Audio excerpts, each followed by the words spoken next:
బెంగళూరు జైల్లో మాజీ JDS MP Prajwal Revana వద్ద మొబైల్ ఫోన్ లభించడం కలకలం రేపుతోంది.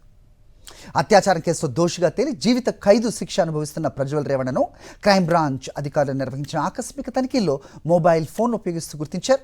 ఈ ఘటనపై క్రైమ్ బ్రాంచ్ కేసు నమోదు చేసి జైల్లోకి ఫోన్ ఎలా చేరిందనే విషయంపై దర్యాప్తు స్టార్ట్ చేసింది. మాజీ ప్రధాని హెచ్డి దేవేగౌడ మనవడు ప్రజ్వల్ రేవణపై 2021 నుంచి ఓ మహిళపై పలుమార్లు అత్యాచారం చేసినట్టుగా ఆరోపణలున్నాయి. బాధితురాలు రేవణ కుటుంబానికి చెందిన హసన్ జిల్లా ఫామ్ హౌస్లో పనిచేసేవారని సమాచారం. అత్యాచార ఘటనలను రికార్డ్ చేసి వాటిని బయట పెడతానంటూ బెదిరించినట్లుగా కూడా కేసులో ఆరోపణలున్నాయి. వీడియోలు వెలుగులోకి వచ్చిన తర్వాత ప్రజ్వల్ రేవణ జర్మనీ వెళ్ళిపోయారు. అనంతరం జేడీఎస్ ఆయన్ను సస్పెండ్ చేసింది.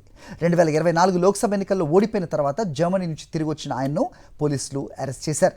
ఇప్పుడు జైల్లోనే మొబైల్ ఫోన్ వినియోగించినట్టుగా ఆరోపణలు రావడంతో ప్రజ్వల్కు జైల్లో ప్రత్యేక సౌకర్యాలు కల్పించారా అనే ప్రశ్నలు వస్తున్నాయి. బెంగళూరు జైల్లో ఖైదీలకు ప్రత్యేక సౌకర్యాలపై గతంలో కూడా వివాదాలు వచ్చాయి. 2024లో హత్య కేసులో జ్యుడిషియల్ కస్టడీలో ఉన్న కన్నడ నటుడు దర్శన్ జైల్లో పార్టీ చేసుకున్నట్లు వీడియోలు బయటకు వచ్చాయి. జైళ్లలో వ్యక్తిగత మొబైల్ ఫోన్లు, సిమ్ కార్డులు, ఎలక్ట్రానిక్ కమ్యూనికేషన్ పరికరాలు నిషేధం.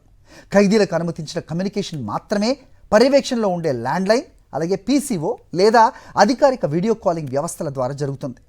అయితే ప్రజ్వల్ రేవణ వద్ద మొబైల్ ఫోన్ ఎలా వచ్చింది? ఆయనకి ఎవరు సహకరించారు?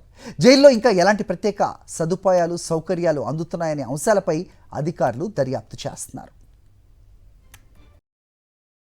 మరిన్ని అప్డేట్స్ కోసం ఛానల్ను సబ్స్క్రైబ్ చేయండి. నోటిఫికేషన్స్ కోసం బెల్ ఐకాన్ పై క్లిక్ చేయండి.